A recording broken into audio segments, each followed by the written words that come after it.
Loaves of bread. They smell lovely.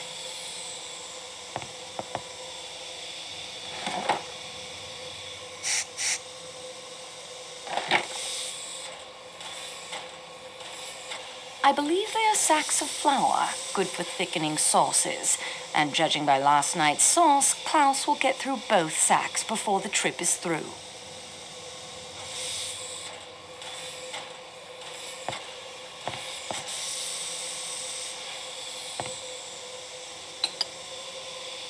Such a cramped kitchen. I can't imagine how Klaus puts up with it. Such a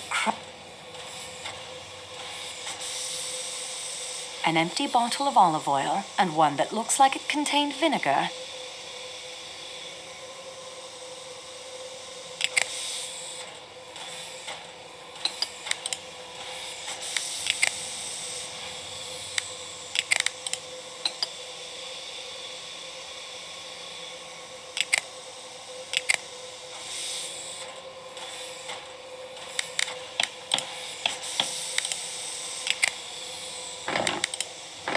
I smashed the lump of coal into a fine powder.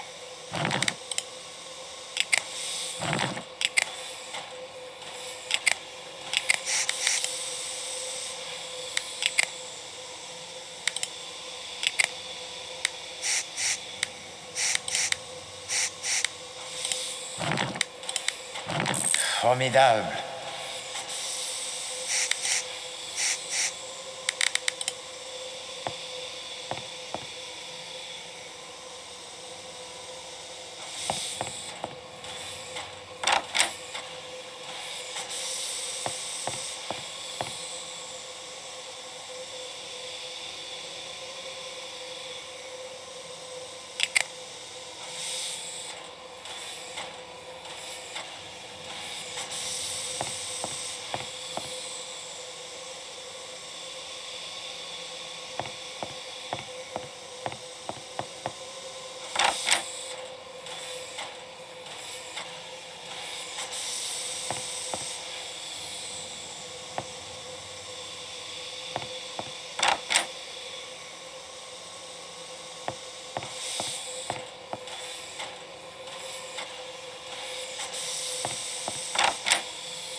It has a fingerprint on it.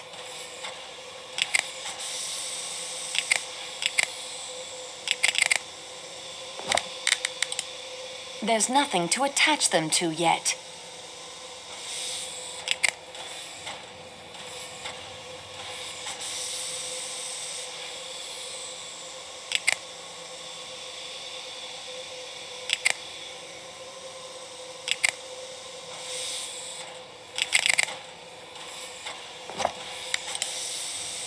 There's nothing to attach them to yet.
These menu cards are perfect for collecting fingerprints.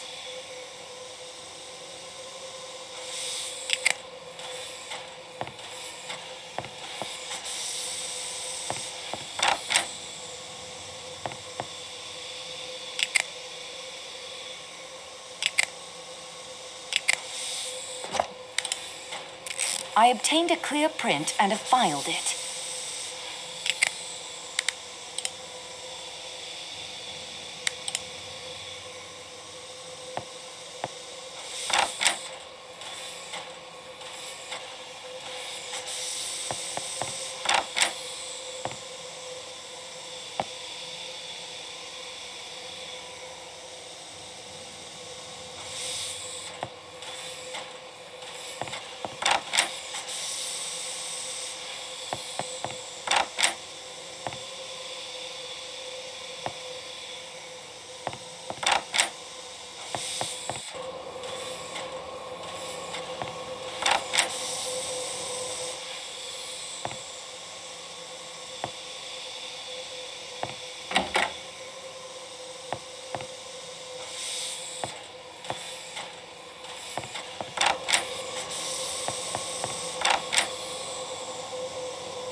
The bracelet is worthless, mademoiselle.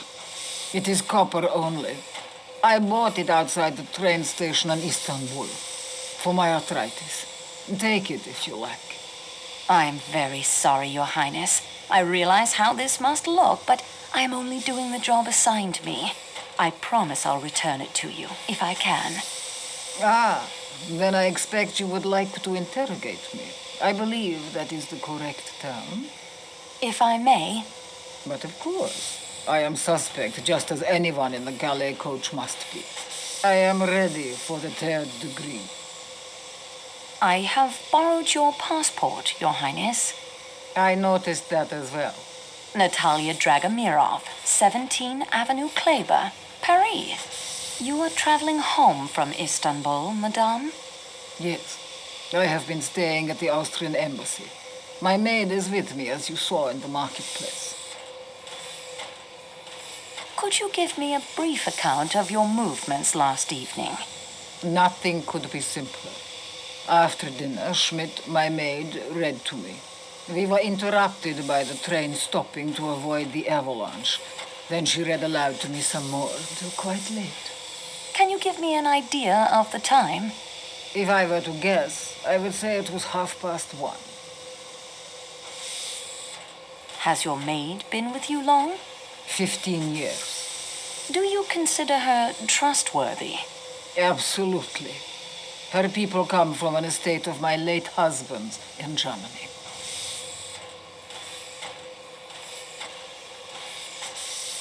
Forgive the personal nature of this question, madame, but what is the color of your dressing gown? My dressing gown? It is of blue satin. I regret to tell you that I must take your fingerprints. Dear me.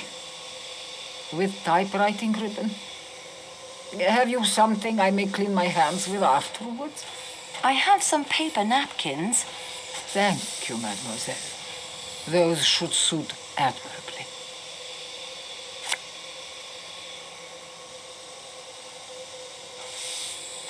You have been in America, I presume, madame? Many times. Were you acquainted with a family by the name of Armstrong? You speak of friends of mine, mademoiselle. Sonia Armstrong was my goddaughter. I was on terms of friendship with her mother, Linda Arden, one of the greatest tragic actresses in the world. As Lady Macbeth, as Nora in A Doll's House, there was no one to touch her. I was not only an admirer of her art, I was a personal friend. Is Linda Arden dead? No, she is alive. It is a sort of life. She lives in complete retirement. Her health is very delicate. She must lie on a sofa most of the time. Mrs. Armstrong had a sister, did she not? Yes, much younger than Mrs. Armstrong. And she is alive? Certainly. Where is she? I must ask the reason of these questions. What have they to do with the murder on this train? The dead man was responsible for the kidnapping and death of Mrs. Armstrong's child. Ah. In my view, then, this murder is an entirely admirable occurrence. You will pardon my slightly biased point of view. It is most natural, madame. Where is the younger daughter of Linda Arden, the sister of Mrs. Armstrong? I've lost touch with the younger generation. I believe she married an Englishman some years ago, but at the moment I cannot recollect the name. Mademoiselle, you will forgive me, but the one you assist, he who guides the investigation, no one has told me his name. He is Hercule Poirot, madame. Poirot. Of course. I thought his face was somehow familiar to me. Poirot on this train. It is destiny.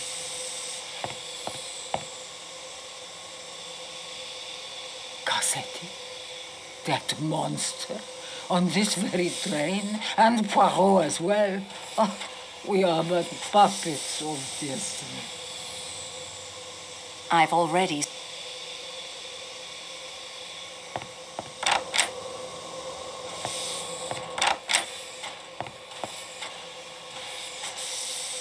Colonel Arbuthnot, I do not believe we've been properly introduced.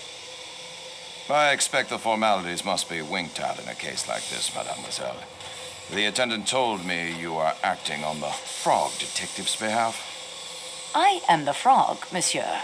Hercule Poirot is Belgian. Apologies, no offense meant. Your accent's a bit of mid-channel, difficult to pick up. May I have your passport, please? Of course. Colonel Francis Gordon Arbuthnot, the Muse, Cheltenham, Royal Northumberland Fusiliers, currently stationed in India. Yes, on leave. But you're not traveling on the P&O boat? Why not? I stopped in Baghdad with the AOC, who happens to be a good friend of mine. Where did you meet Mademoiselle Debenham? Miss Debenham? What, in Baghdad, if you must know. And your opinion of her? You can take it from me, she's all right. A puka sahib. Can you give me an account of your movements last night? Yes, I think I can. After dinner, I had a drink in the salon car with young McQueen, the dead man's secretary. Surprisingly knowledgeable about world affairs for an American, even if he had got hold of some tomfool ideas about India. We adjourned to his compartment, let me see, around 2100. That's 9 p.m. You saw us in the Belgrade station courtyard. We stepped out for a bit of fresh air, but with the weather turning foul, that wasn't on. I will take your fingerprints now. Will you, by Jove? Well, get on with it then.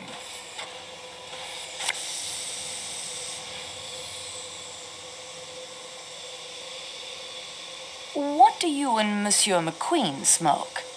McQueen doesn't, now that I think of it. A pipe's my weapon of choice. What happened after Belgrade? Around 2200, that's 10 p.m.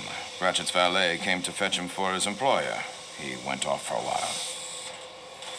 And what did you do after Monsieur McQueen left you?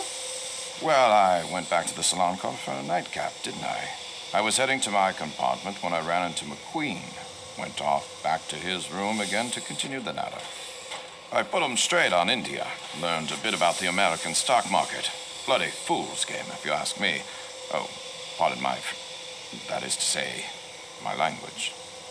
Do not concern yourself. There, you see. Now I can hear the accent. It comes and goes. What time did your discussion of world affairs end? The conversation was so engrossing, by the time I looked at my watch, it was 1:45. McQueen called the attendant to make up his bed. I came back here. Did anyone pass Monsieur McQueen's room while you were talking? A good many people, I should think. I wasn't paying attention. The attendant did at one point, and I think I caught a glimpse of you wandering about. Let us say during the last hour of your conversation. Really, I can't. Colonel, you have the soldier's observation for detail. Hang on. There was a woman, I think. Was this woman young or old? Didn't see her, wasn't looking that way. Just a rustle and a scent. Mademoiselle Debenham? No, I'd recognize. That is to say, it wasn't. No, it was very strong. Fruit or something. Can you pinpoint the time the woman passed? What were you discussing? Let's see, I was detailing the other washout. Stalin's 5-year plan was turning out. It must have been within the last half hour. More definite than that, I can't say. Have you ever been in America? Never. Don't want to go. Did you ever know a Colonel Armstrong? Armstrong. I've known 2 or 3 Armstrongs. Selby Armstrong. He was killed on the Somme. I mean the Colonel Armstrong who married an American woman and whose only child was kidnapped and murdered. Ah, yes. I remember reading about that. Shocking affair. Never actually came across the fellow, but his name came up in the officer's mess, of course. Toby Armstrong. Nice fellow. Everybody liked him. Distinguished career, got the VC, Victoria Cross. The man who was killed last night was the man responsible for the murder of Colonel Armstrong's child. Then, in my opinion, the swine got what he deserved, though I would have preferred to see him properly hanged or electrocuted or whatever it is they do over there. Trial by 12 good men and true. Sound system.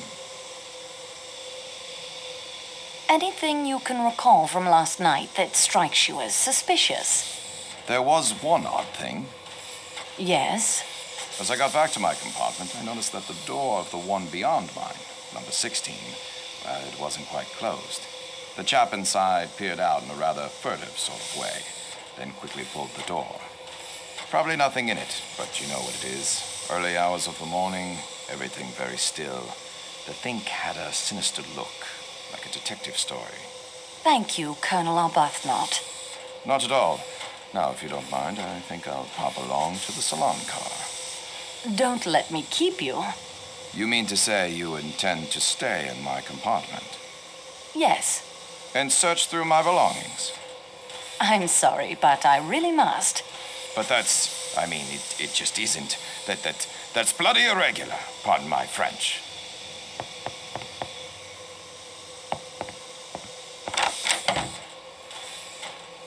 I won't find... I've already...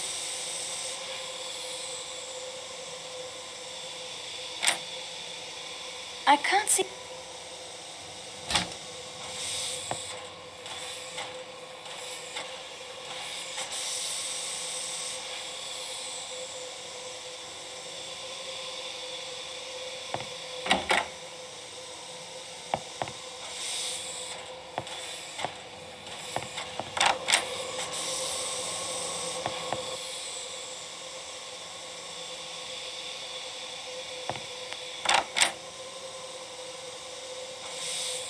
I've already... Nothing else.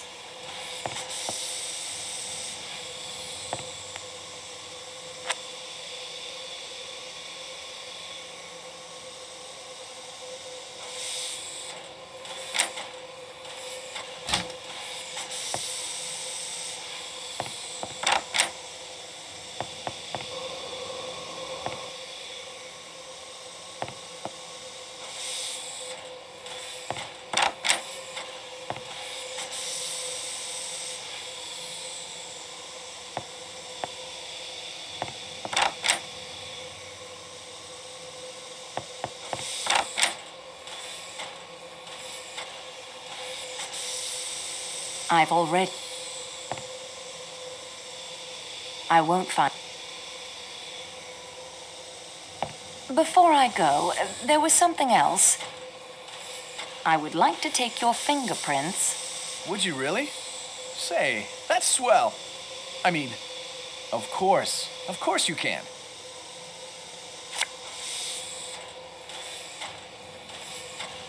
Good day to you, monsieur.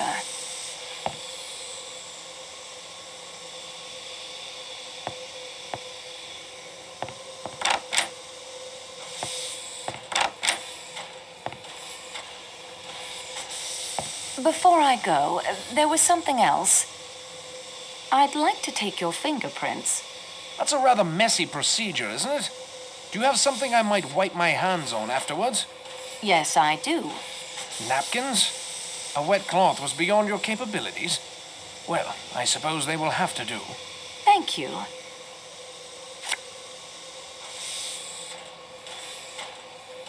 That will be enough.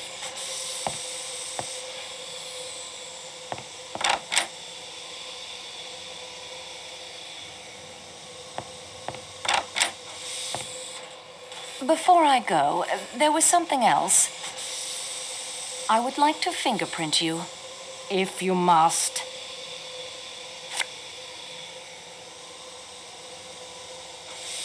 Good day to you, mademoiselle.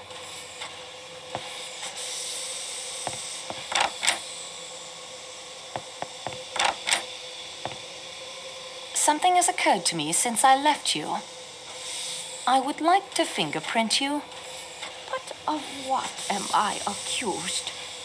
Nothing, it's only formality. Oh, I am sorry. Please fingerprint me.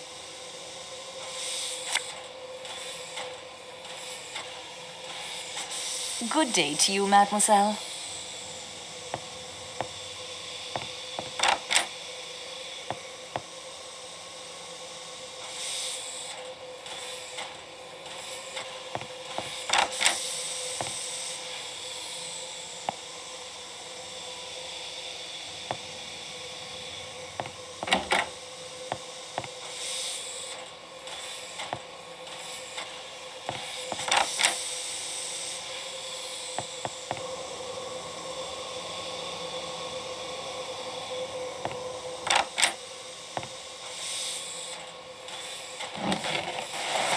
Nothing of interest here.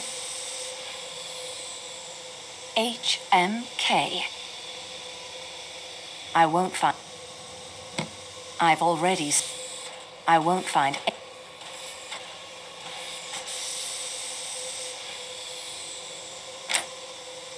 I see nothing.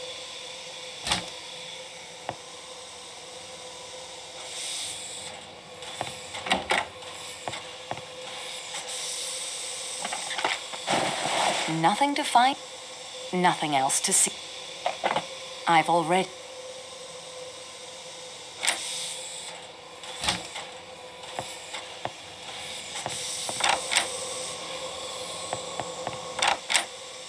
Nothing else.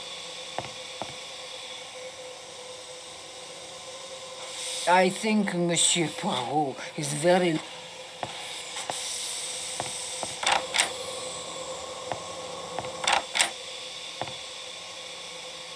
I've already searched.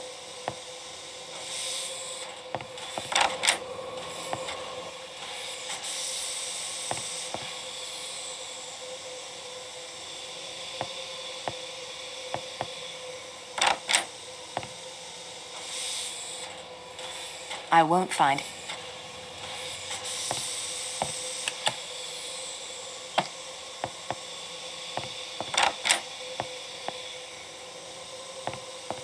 I found this button from your tunic in the American lady's compartment. I have lost no button, mademoiselle. There must be some mistake. Then perhaps it was dropped by the man she said was in her room. There was no one there. The lady must have imagined it.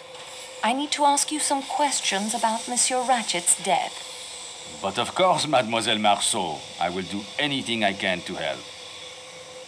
When was the body discovered?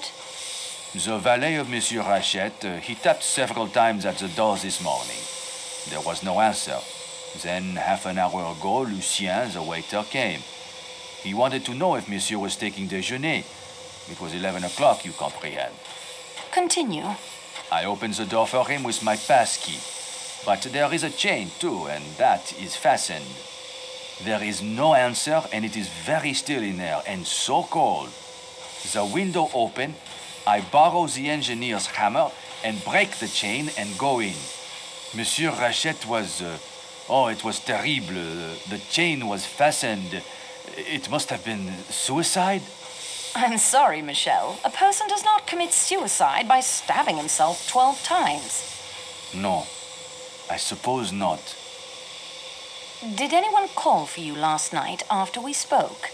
Yes, I made up the bed of the young American gentleman, Mr. Ratchett's secretary. At what time? It must have been about a half hour later. 1:45. About that, yes. The English colonel from number 15 was with him. The colonel went back to his own compartment as I prepared the American gentleman's bed. Did you see anyone moving about last night after we spoke? The English colonel returned to his compartment. No one after that. Did you leave the car at any time last night after Belgrade? Well, I did go back to talk to Matteo, the attendant in the Athens-Paris car. When was that? Not long after 1. How long were you gone? A few minutes only. One of my bells rang. You remember, it was the American lady. She had rung several times. I would like to take your fingerprints. Of course, mademoiselle.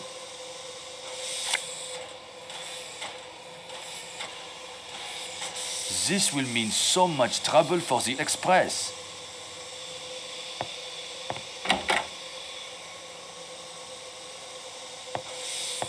Oh my, I am look...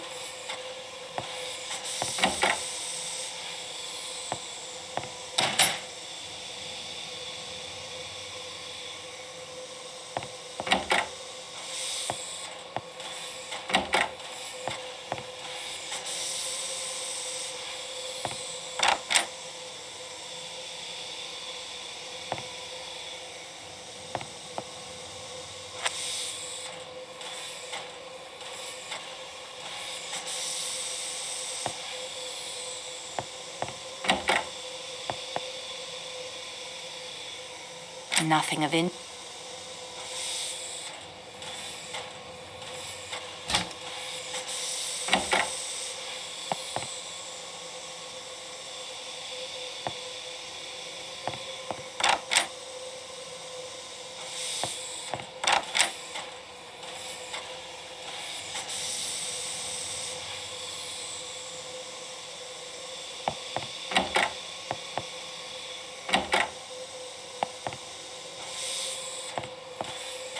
Quite interesting.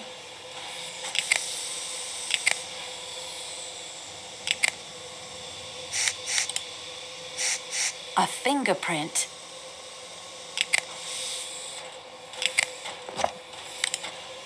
I obtained a clear print and have filed it.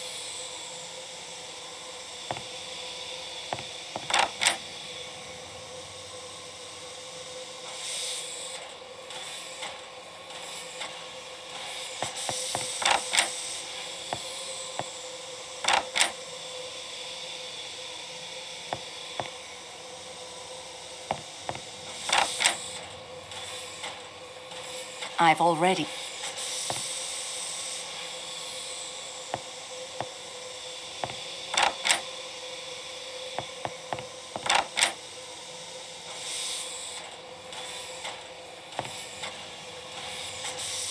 I wouldn't want to get caught out in that weather.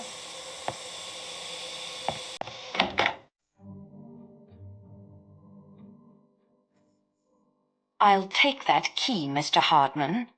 If you don't give it to me, I can have a couple of the train's staff take it from you. I'd like to see them try. Would you really?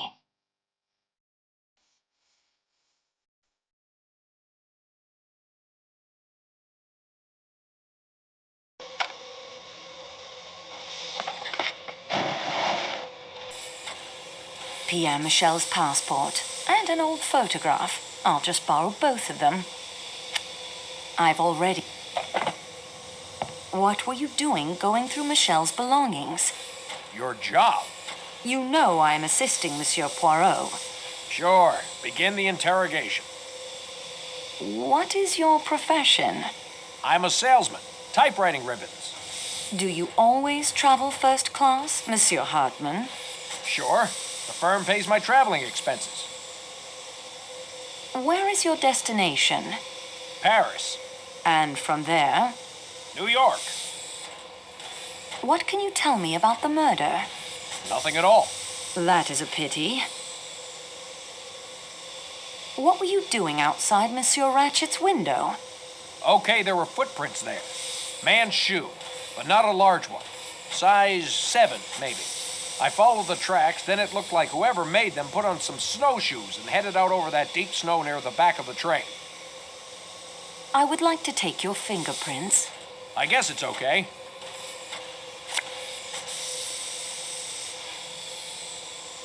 Perhaps, Monsieur Hartman, you could tell me why I found a blackjack, or sap, as I believe it's called, in your suitcase? How do you know what it's called? Crime is a hobby of mine. Yeah? Well, why don't you try knitting instead? You people are serious about this investigation, aren't you? Of course. You have heard of Monsieur Poirot? Yeah, I have. I think I better come clean, or I could find myself in a lot of hot water here. I would advise you to come clean. Okay, I don't know anything, like I said. But I ought to know something. That's what makes me sore. I ought to. My passport's a bit of a bluff. That's who I really am. Please explain. I showed up at the appointed time. Ratchett put me wise to the situation. The threatening letters. Yeah, he showed me 2 of them. Did Monsieur Ratchett seem alarmed by the letters? Pretended not to be, but he was rattled all right. What instructions did he give you? I was to travel by the same train he did to Paris and see that nobody got him. That's the thing. I did travel by the same train, and in spite of me, somebody did get him. I feel sore about that. Doesn't look any too good for me. Did he have any idea who the letters were from? Well, Ratchett described him to me. What? Sure. Said he was a small man, dark, with a kind of womanish voice. Did Monsieur Ratchett not tell you the man's name? Nope. Ratchett was Cassetti, the Armstrong murderer. No kidding. Should have recognized him. I mean, I suppose I saw photos of him in the papers and everything. Well, that explains it. Cassetti made a lot of enemies in the American underworld. He often skipped when the heat was on, leaving his partners in crime to face the music. Some assassin finally caught up with him. Hey, I've really fallen down on this thing. With a famous detective like Mr. Poirot on the case, too. This won't do my rep any good with my boss, Mr. McNeil, if it gets back to him. I'm in the same predicament, Monsieur Hartman, believe me. You are? Well, that's good. I mean, bad for you, but... Say, listen, if we could keep the mess I've made out of this thing between ourselves... I must tell Monsieur Poirot everything. Oh, sure. I'll have to swallow my professional pride there, but if we can keep it on this side of the Atlantic, maybe, I'd really appreciate it. I'll see what I can do.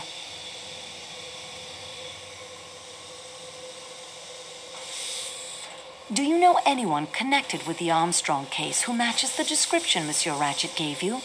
Well, that's hard to say. They're mostly dead, aren't they? Yes, Mrs. Armstrong, Colonel Armstrong, the nursemaid who threw herself out a window. I remember now. The nursemaid was suspected.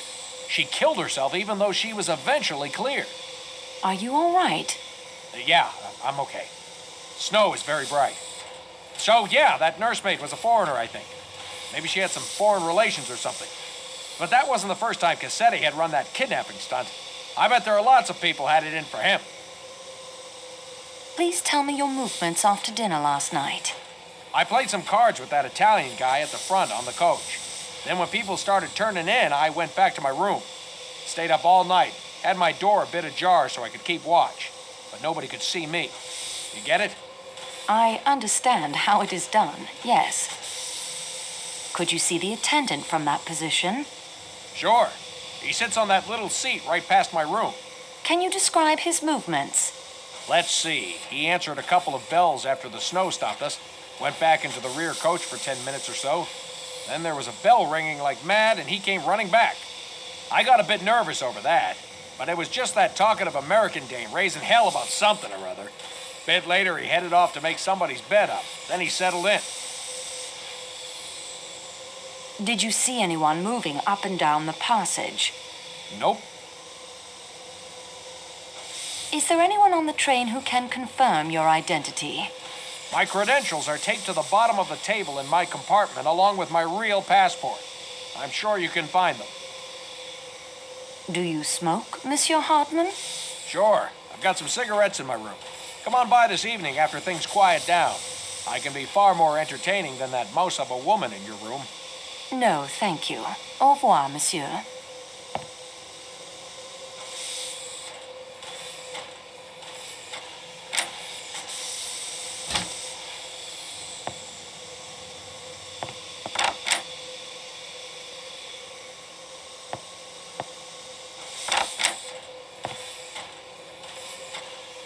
Nothing else to...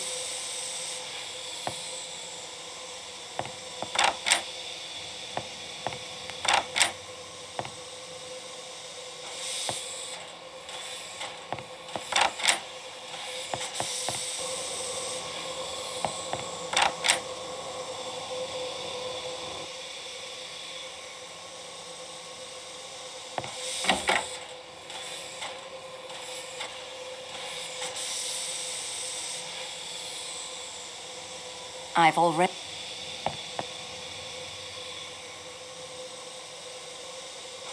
I would like to take your fingerprints. What is that you say? I protest. I have nothing to do with this crime. Everyone must be fingerprinted. Refuse? No, no, of course not. Let's get it over with.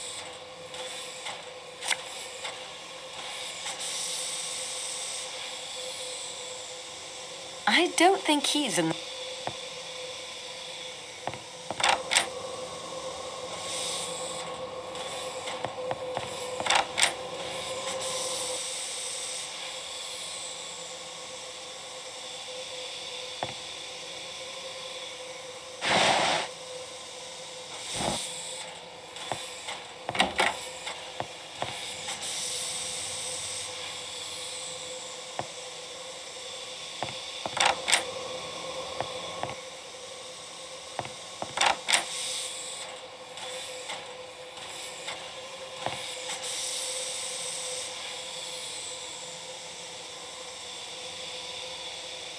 There's no...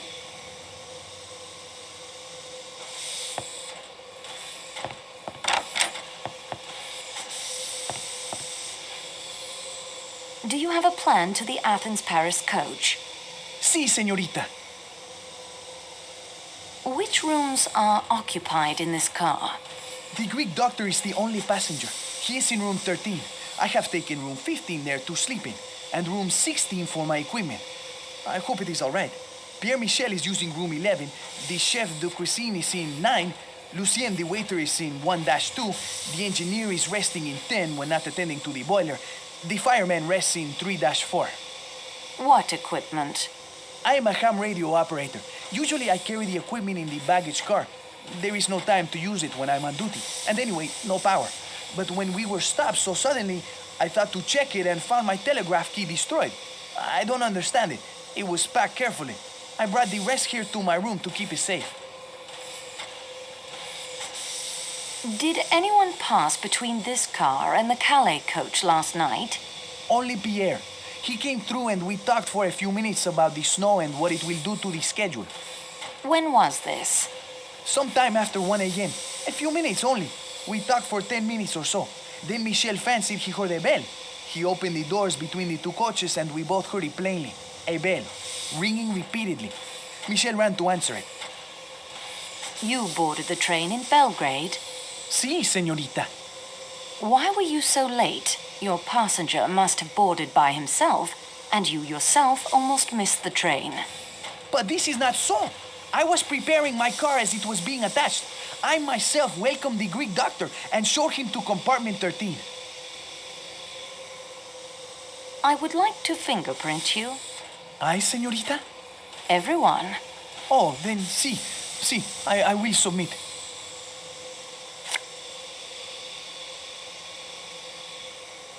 That will be all.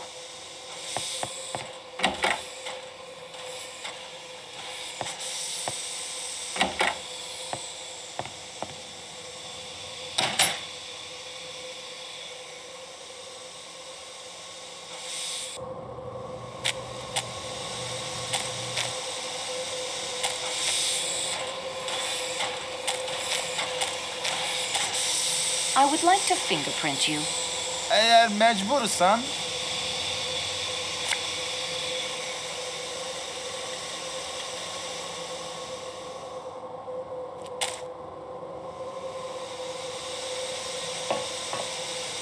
I still need to ask you some questions about last night. At your service, dear young lady. But I know nothing. Did you see anyone leave the train last night? No. But as I have told you, we were busy with the boiler. The pressure must be kept up for the lights and heat. Did you see anyone get on the train? In Belgrade, there was a single passenger only for the Athens-Paris coach. No one at the other stops that I saw. Can you describe this passenger? He was small, dark. A doctor, I think Michel said. No one else? Well, Matteo, of course, the Athens-Paris attendant. Not to speak ill of the crew, but he was very late getting aboard. We left the station only moments later. I would like to fingerprint you. Anything you require. However, if you are planning to smear that typewriting ribbon on my fingers, it is unnecessary. My fingers are black from coal dust already.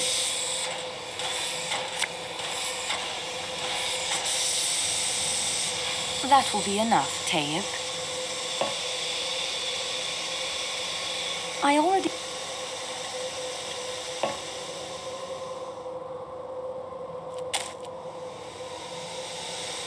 All these doors are...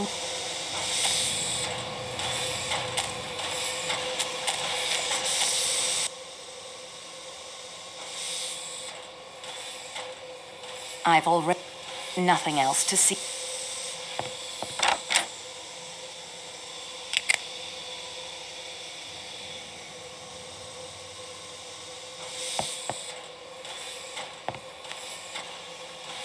I would like to fingerprint you. Ah, fine. Do as you must.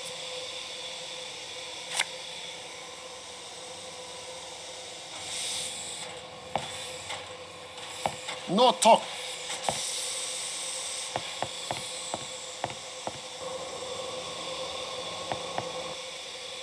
Quite interesting.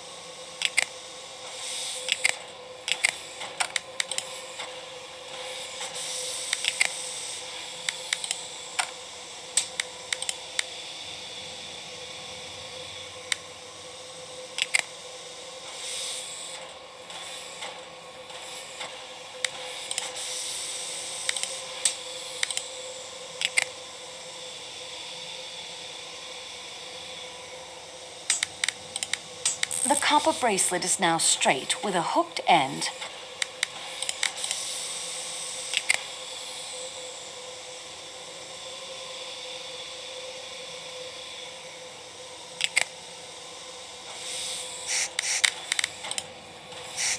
There's a visible fingerprint here.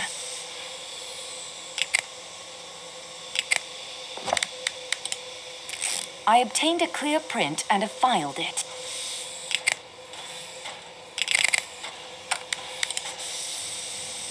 That isn't going to help.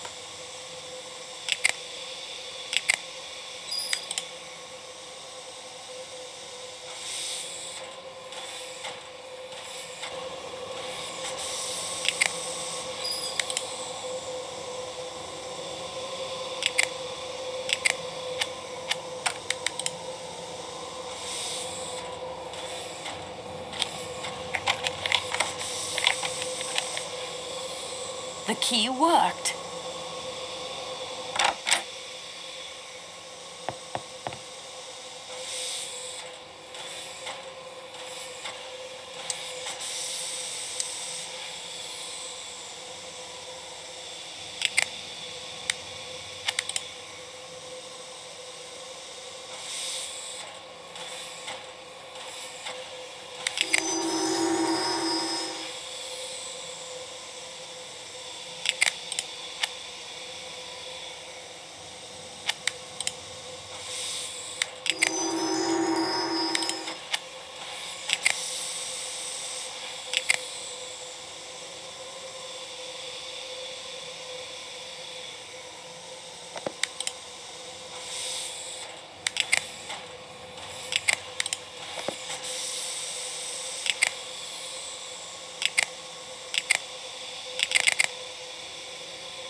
These prints don't matter.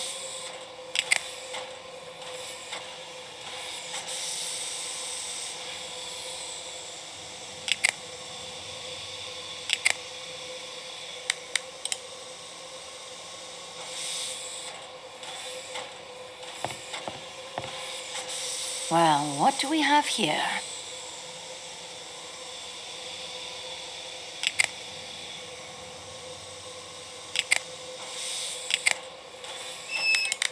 What's all this? It's a makeshift bed, but who could possibly be using it?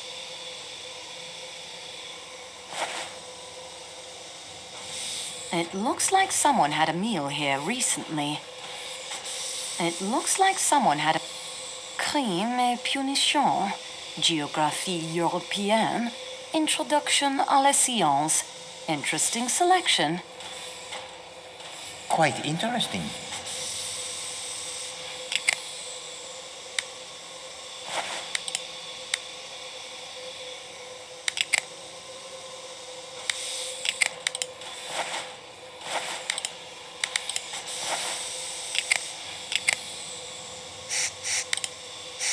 A fingerprint.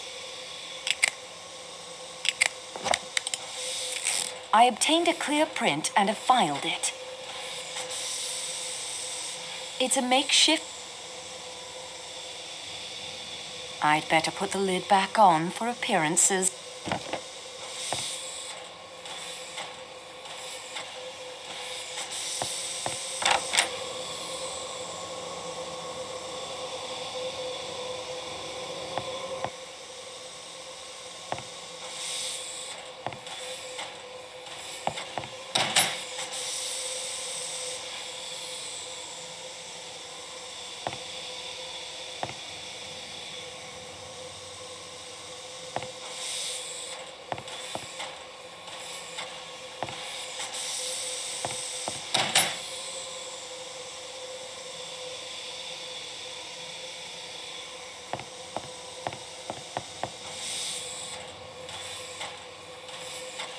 You did not expect to see me again so soon, did you?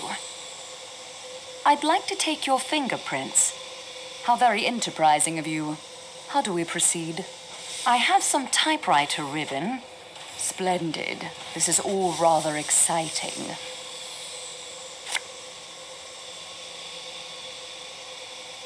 Au revoir, Mademoiselle Debenham.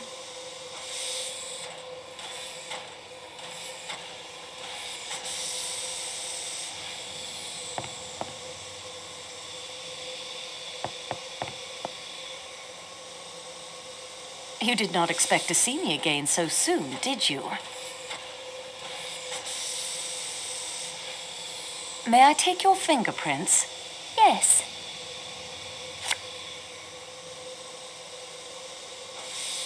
That will do for now, Countess.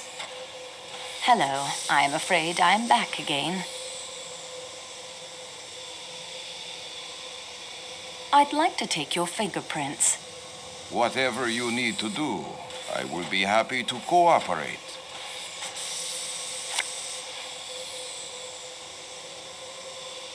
That will do for now, Count Endraigny.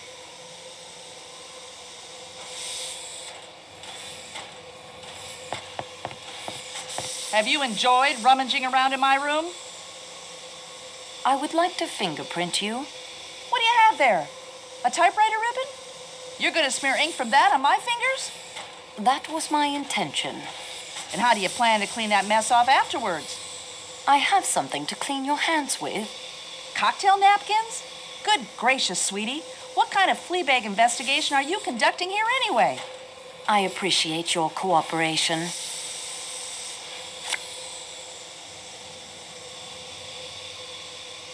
Au revoir, madame.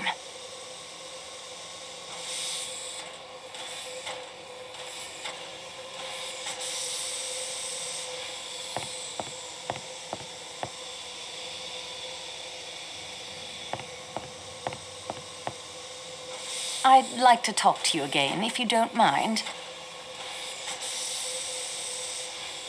I would like to take your fingerprints. I see. Very well then.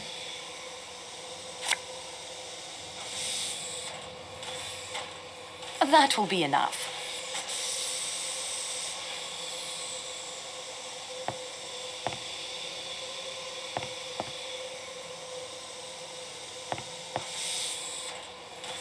You did not expect to see me again so soon, did you? I would like to take your fingerprints. Of course, of course. Anything to help. Thank you.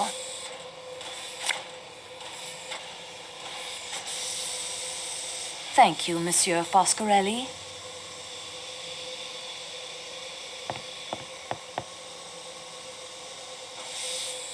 I'm not in the mood to talk at the moment.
That isn't the right combination. I'll have to start over.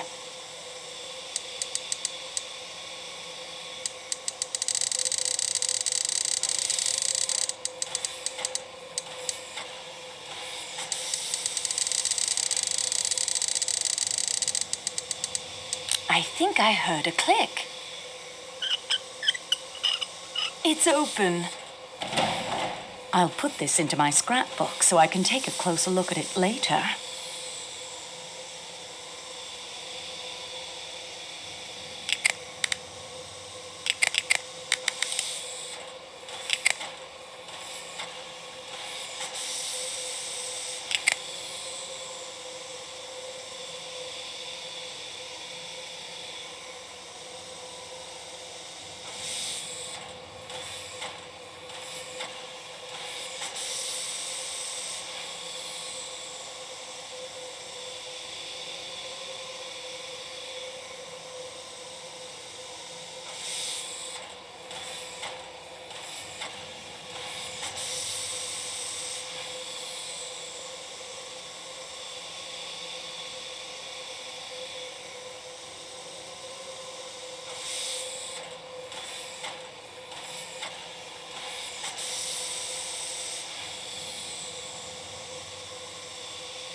Ah, you return.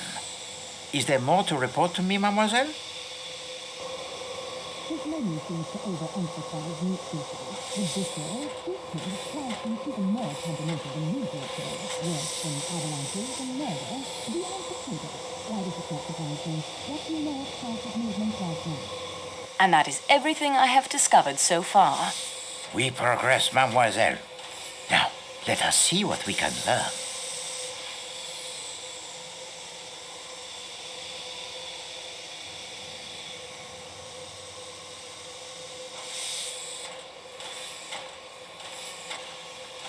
Thank you most kindly, Monsieur Poirot.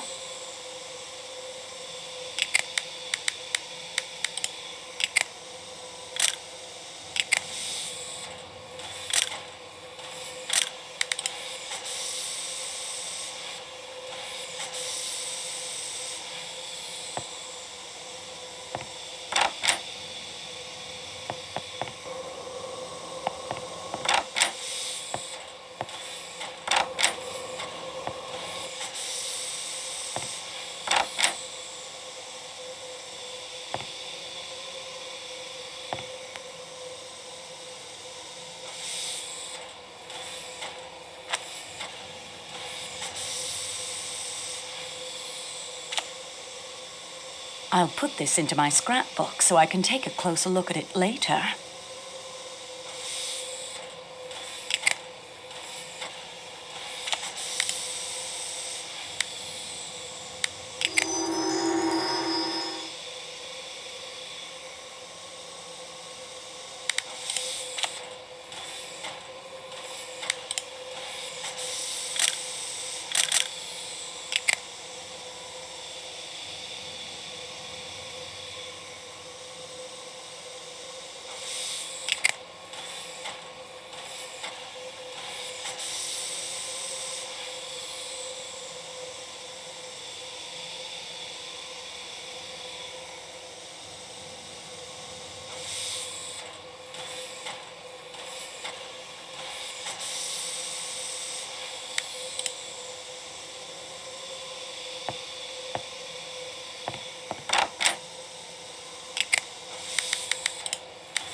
These prints...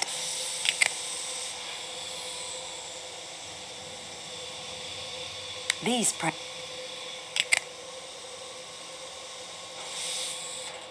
These prints...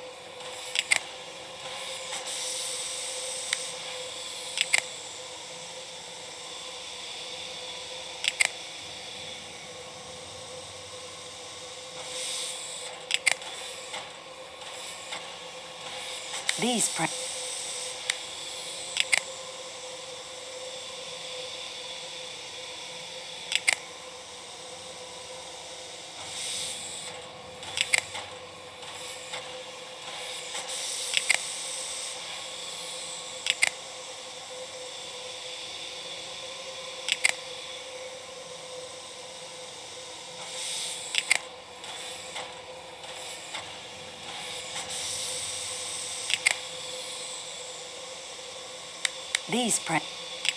These prints don't...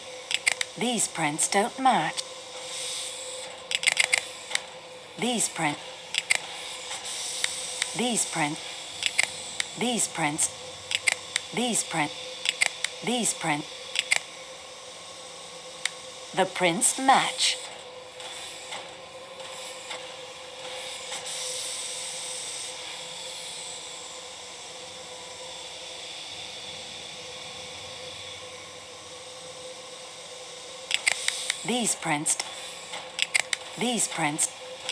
These prints don't match. These prints don't... The prints match.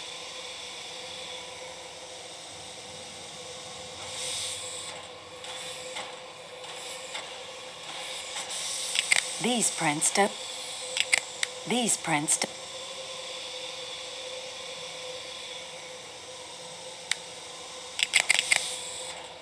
These prints don't match. These prints don't match. These prints don't match. These prints don't match. These prints don't match. These prints don't match. These prints don't match. These prints don't. These prints don't. These prints don't. These prints don't match. These prints don't. These prints don't. These prints don't.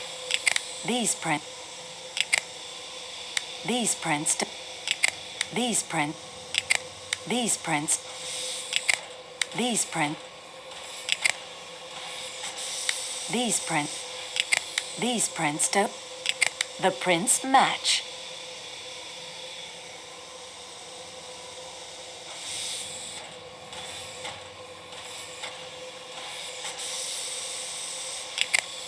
These prints don't match. These prints don't match. These prints don't match. These prints don't. These prints don't. These prints don't. These prints don't match.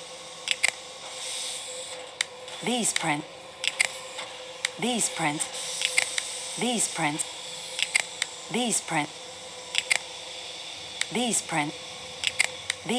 don't match. These prints don't match. These prints don't match. These prints don't match. These prints don't match. These prints don't match. These prints don't match. These prints don't match. These prints don't match. These prints don't. These prints don't. These prints don't match. These prints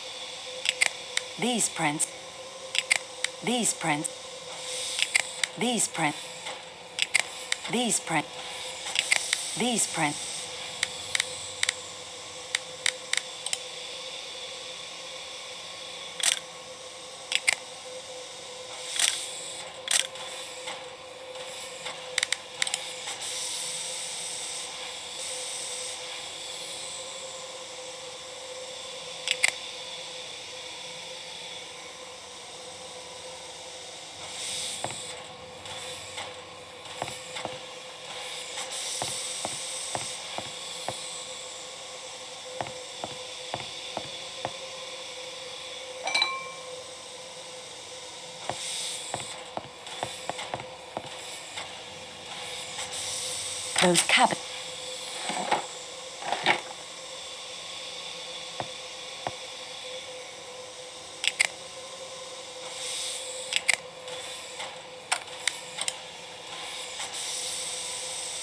Those cabinets.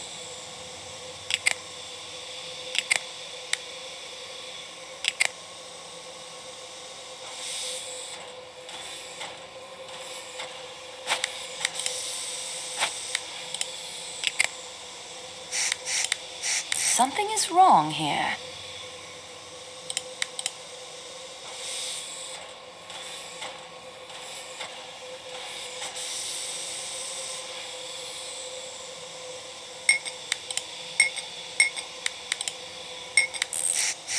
Formidable.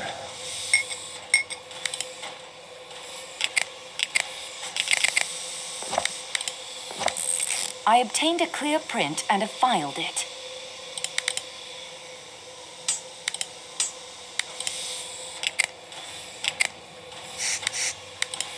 I can't.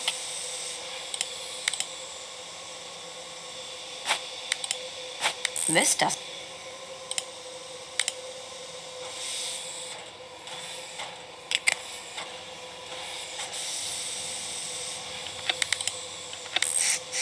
Wait.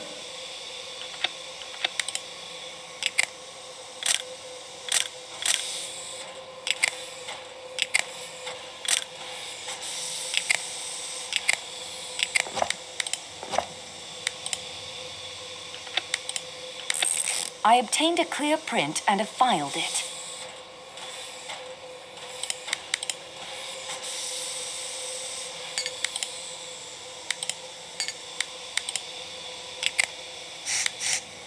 I can't.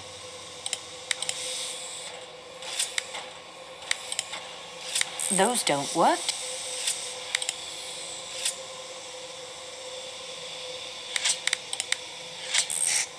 Wait, that is how Poirot would...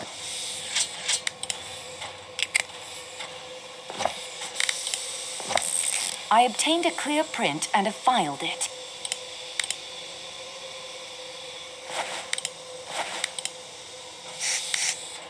Something is...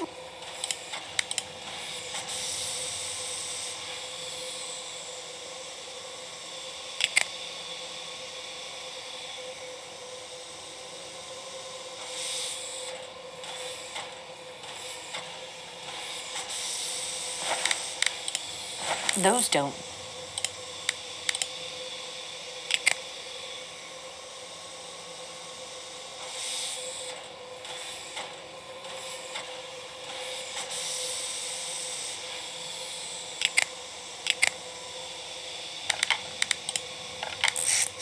Wait, that is how...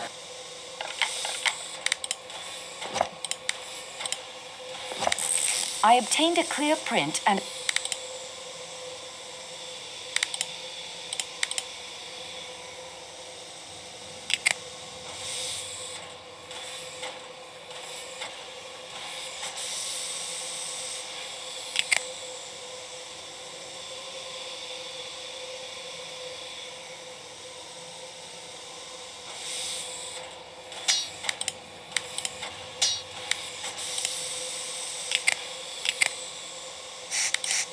Something is wrong.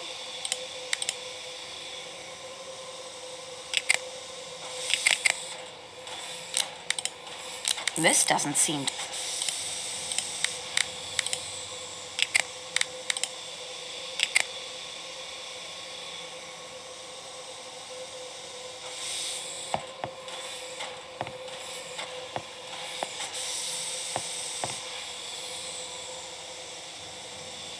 Quite interesting.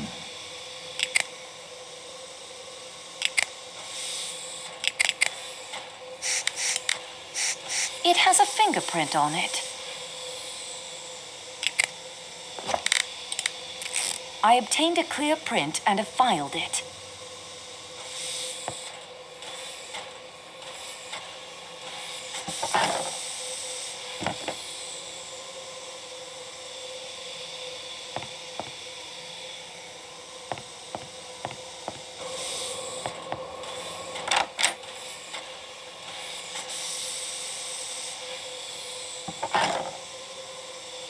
Quite interesting.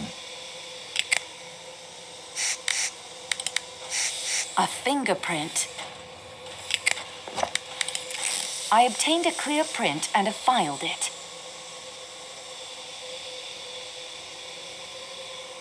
It's a makeshift... I'd better put the lid back.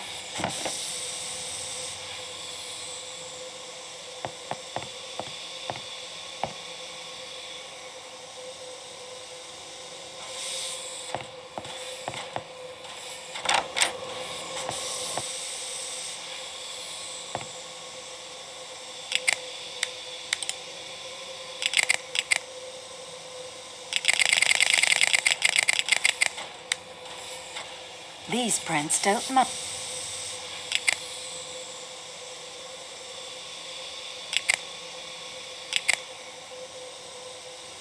These prints don't match. These prints don't match. These prints don't match. These prints these prints these prints these prints these prints these prints these prints these prints these prints these prints these print these print these print these print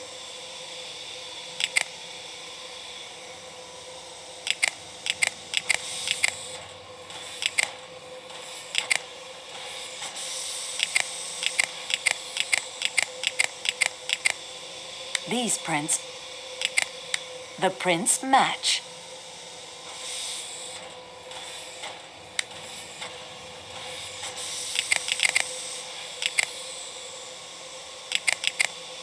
these print these print these print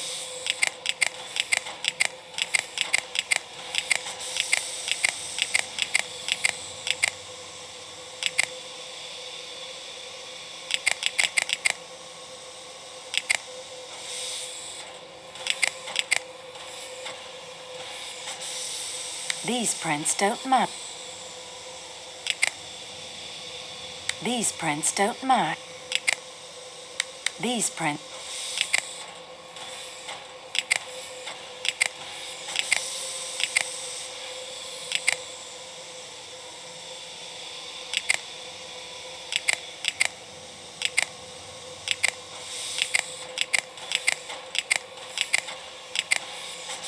these prints don't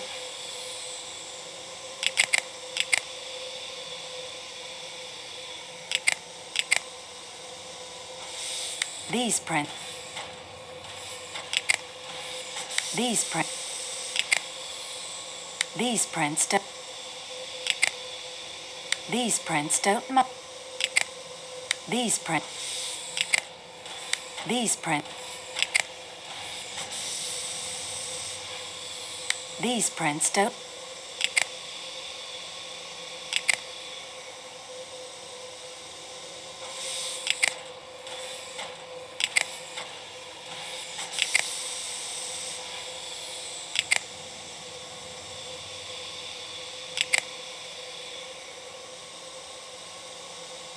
these prints don't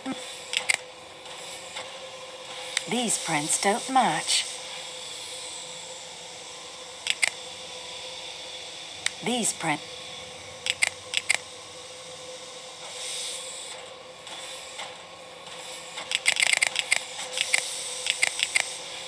these print these print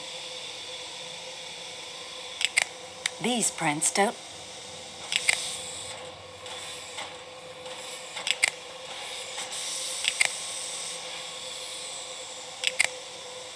these prints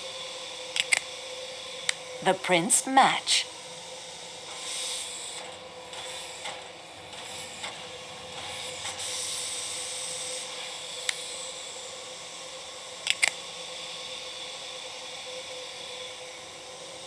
these prints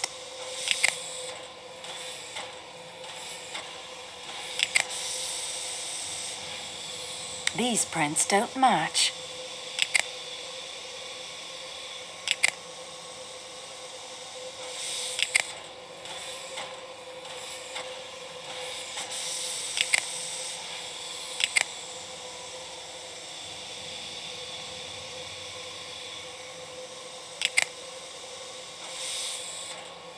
these print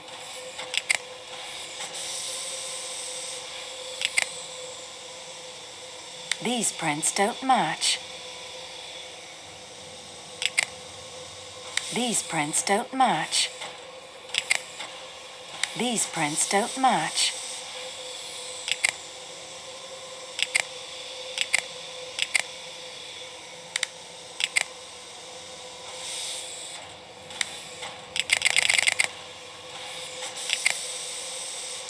these prints don't match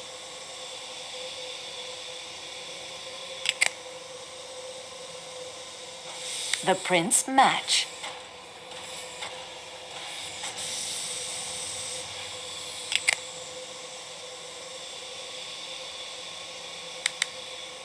These prints don't match.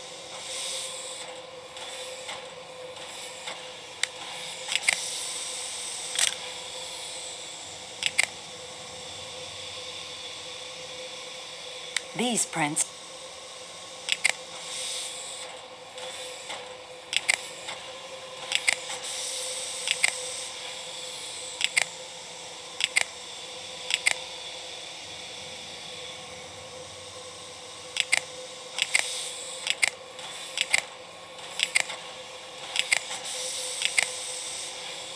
These prints don't match.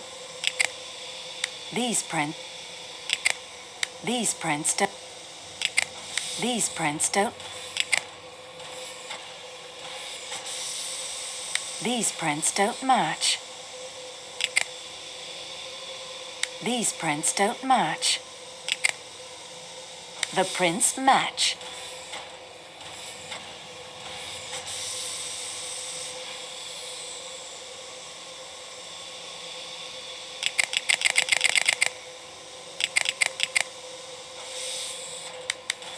These prints don't match.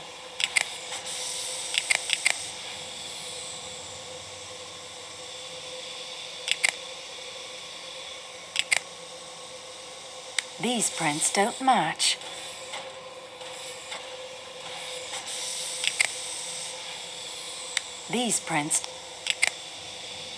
These prints don't match. These prints don't. These prints don't match. These prints don't match. These prints don't. These prints.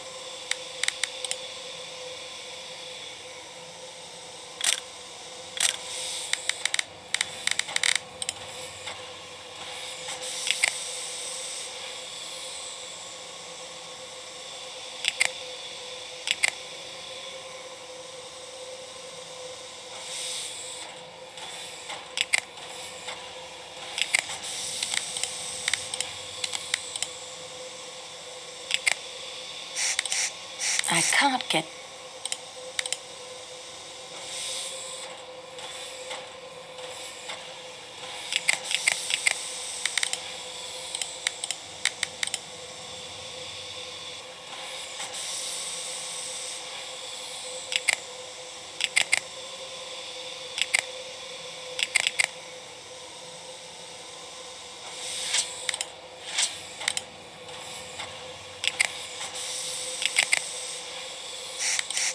This doesn't seem to work.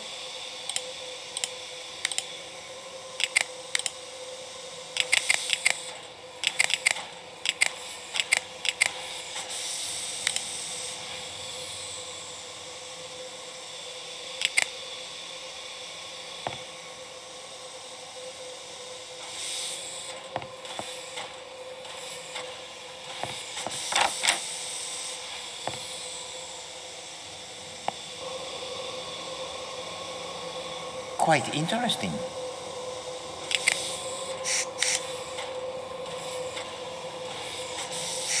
It has a fingerprint on it. I obtained a clear print.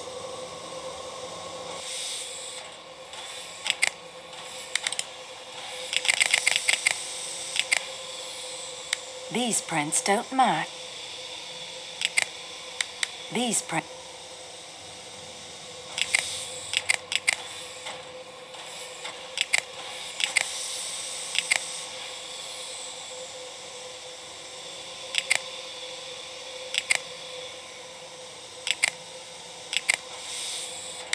These prints don't match.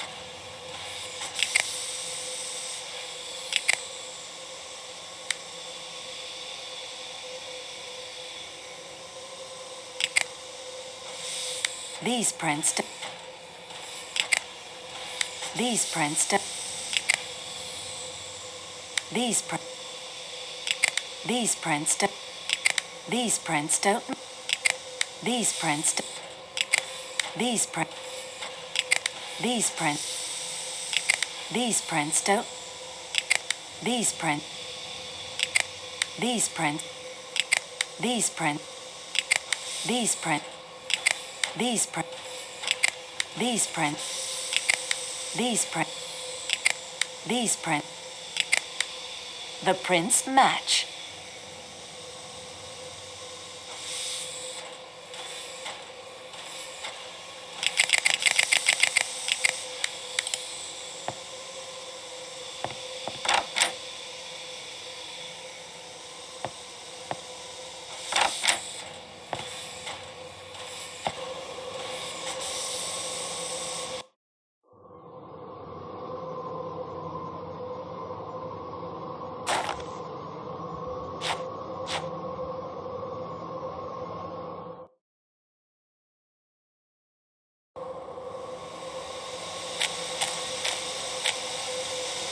Well, would you look at that?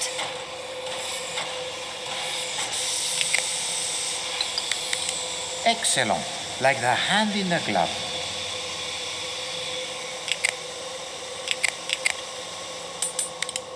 That is most pleasing.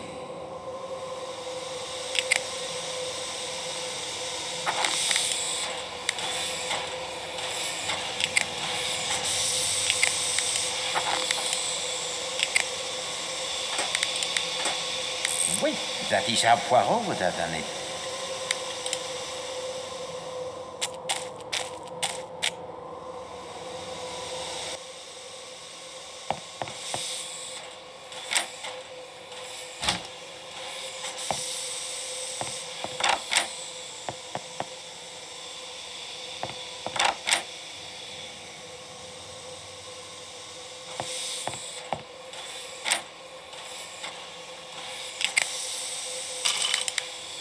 To the trained eye, these would appear to be a match most precise.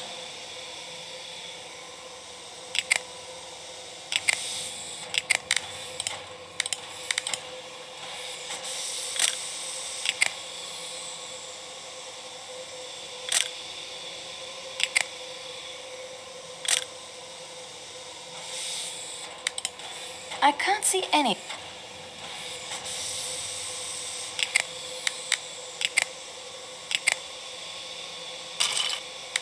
Poirot could see at once that these are the shoes.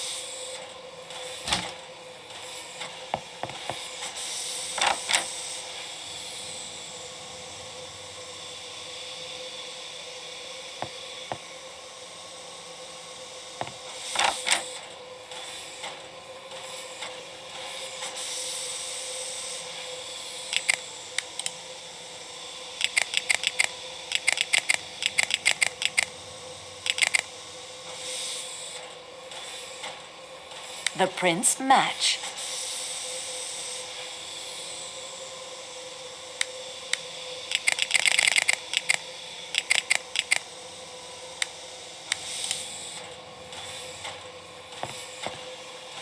Ah, you return.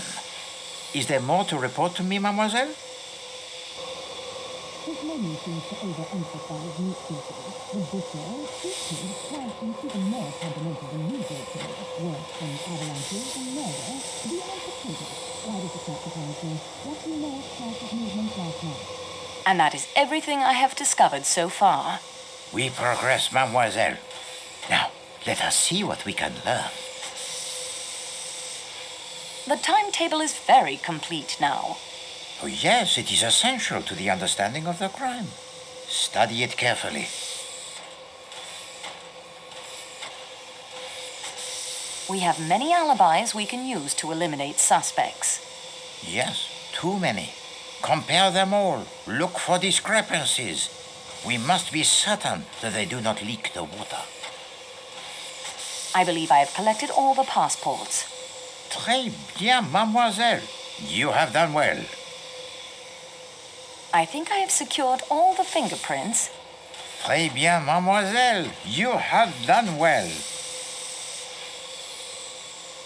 I believe I have compared the footprint cast to all the men's shoes. Unfortunately, I do not think so, mademoiselle. Please to make certain next time. Remember our challenge. Good day to you, Monsieur Poirot.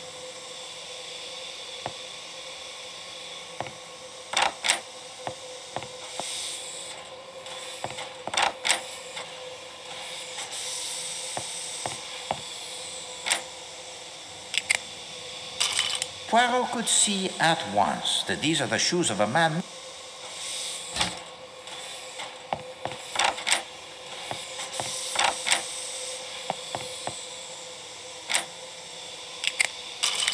Poirot could see at once that these are the...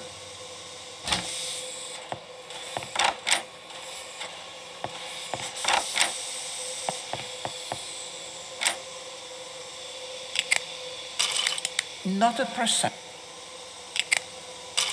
Not a per...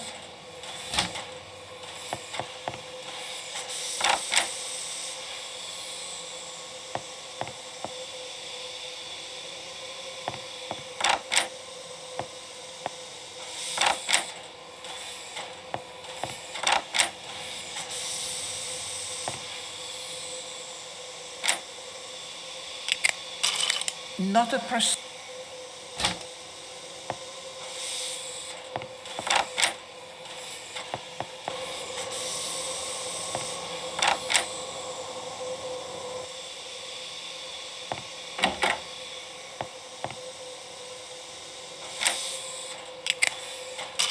Poirot could see at once.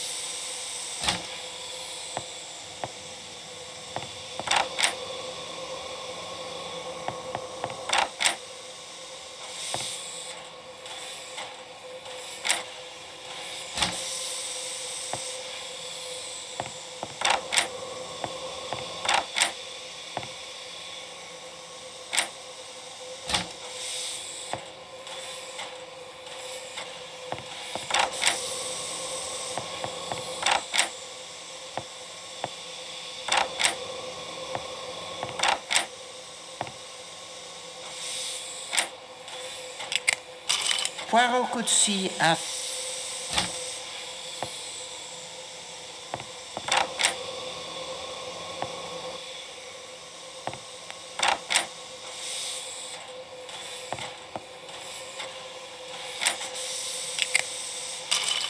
Poirot could see...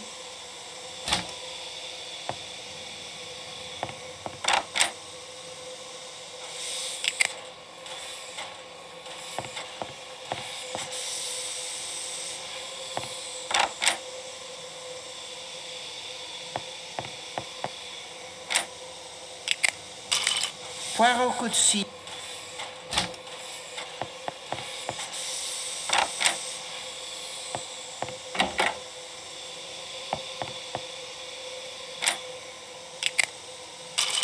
Not a percent.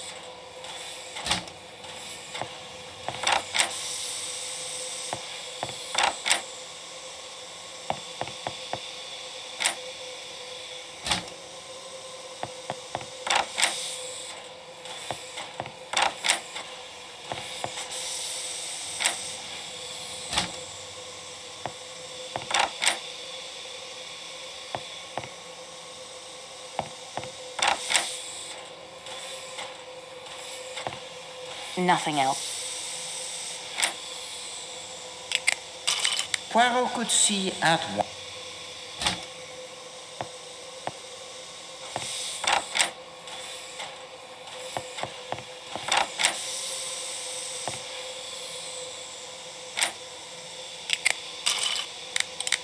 Not a percent.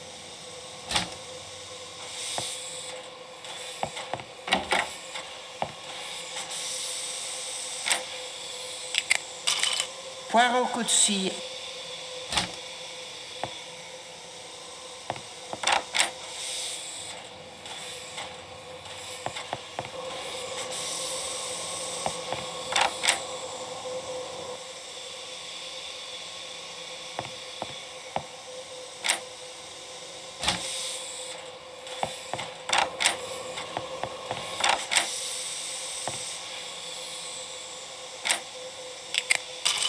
Poirot could see at...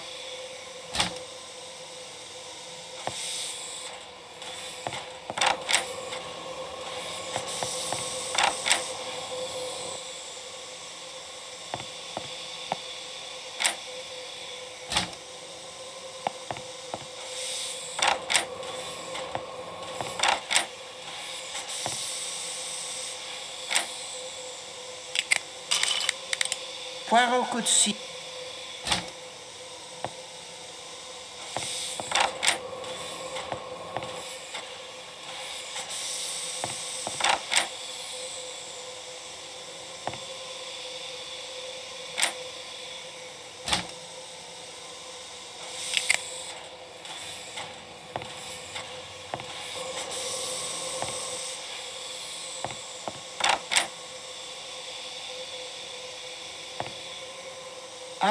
You return. Is there more to report to me, mademoiselle? His name seems to open. And that is everything I have discovered so far. We progress, mademoiselle. Now, let us see what we can learn.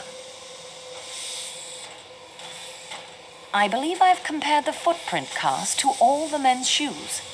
Très bien, mademoiselle. Oh, you have done well.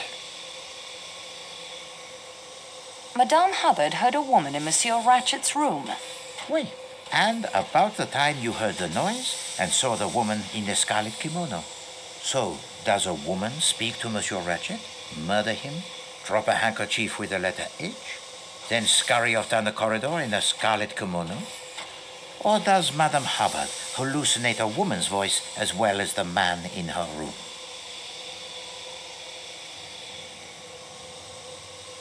The valet masterman says Ratchett took less than his normal sleeping draught. So, instead of a comatose Ratchett who would not struggle when the knife began its work, we have a Ratchett who might cry out.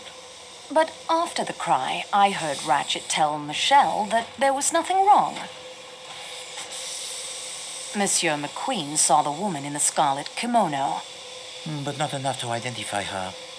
And he says he saw Michelle coming from the direction of the salon car, or at least someone in an attendant's uniform. Colonel Arbuthnot saw the attendant and thinks he caught the scent of a woman. Ah, the scent of a woman. You have found a romantic streak I would not have suspected one so stolid to possess. Hildegard Schmidt saw an attendant leaving a compartment. Oui, one of the middle rooms. Either Ratchett's or Madame Hubbard's. And his description? No, it is not Pierre Michel, this small dark man with a moustache who speaks in the high voice. No, but he matches the description Ratchett gave Hartman of his enemy. Both Madame Hubbard and Mademoiselle Olsen confirm the connecting door was locked. An attendant's pass key opens even connecting doors, I think, so I am not so baffled by that locked door. Colonel Arbuthnot saw Monsieur Hartman watching the corridor from his room. Monsieur Hartman's door opens to the right, so unfortunately he could see little of the corridor, but he would have seen if anyone entered the Calais coach from the Athens-Paris coach. The footprints in the snow belong to Foscarelli. And his fingerprints are found upon the windowsill of Monsieur Ratchett's room. Yet he does not smoke a pipe, nor I think does the cambric handkerchief with the letter H belong to him. The stiletto I found in the hut must be the murder weapon. That would seem to be the obvious conclusion. No, it is the weapon of the underworld assassin, to be sure, and with fingerprints which match no one's aboard this train. The steak knife I found by the cliff was clean. No blood or fingerprints. It is a nuisance, that knife. On the face of it, it is of no importance. And yet, someone has taken the trouble to try and fling it over a cliff. We have not one, but two additional attendants' uniforms. 2 uniforms, 2 knives, possibly 2 murderers, one right-handed and one left. Can they have had the same plan to sneak about disguised as attendants in order to murder Monsieur Ratchett in his sleep? What a moment that must have been as they encounter one another over the body. It is like a scene from a Marx Brothers movie, that. Someone was hiding in Ratchett's crate. A valuable statue is stolen. And then the thief decides to do what? Well, masquerade as the statue? To escape detection? The missing statue is another motive for murder. Why not? We have the possible revenge from the Armstrong kidnapping, a possible assassin from Ratchett's underworld past. So why not a thief who kills Ratchett to cover up his crime? If we find 9 more motives for the murder and 10 more knives, we at least will have explained all those stab wounds. The books in Ratchett's crate were all references of use to the murderer. Explain, mademoiselle. Géographie Européenne would be helpful in following the route of the train and choosing the best spot for murder. Introduction à la Science could give information about sleeping drafts. And Crime and Punition by Dostoevsky? Was the guilty conscience of the killer haunting him as it did the unfortunate Raskolnikov?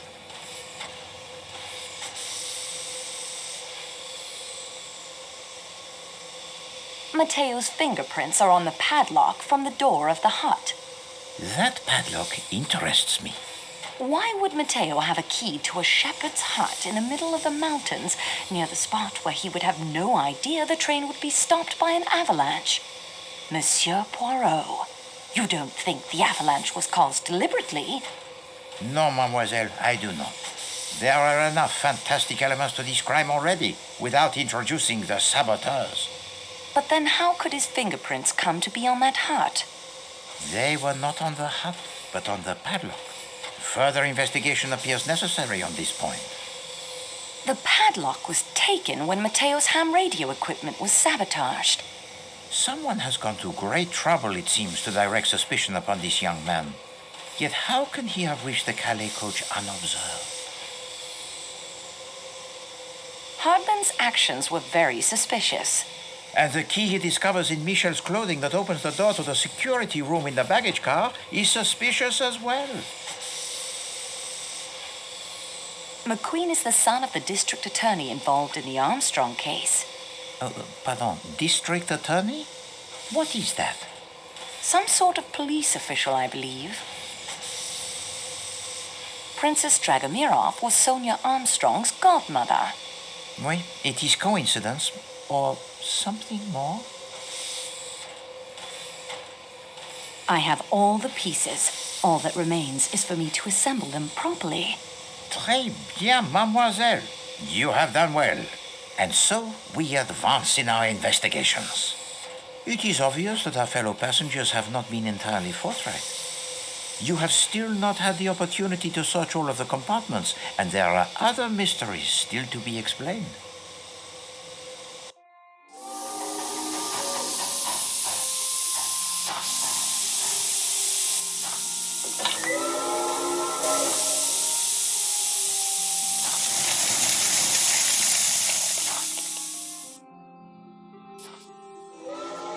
Those whistles mean a train with a snowplow has arrived from Broad.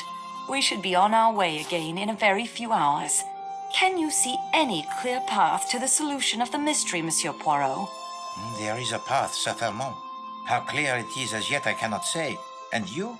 Have you no theories? So many clues, so many theories. You have hammered the nail on its head, mademoiselle. There are far too many clues, too many theories. Please, to recommence the investigation tout de suite.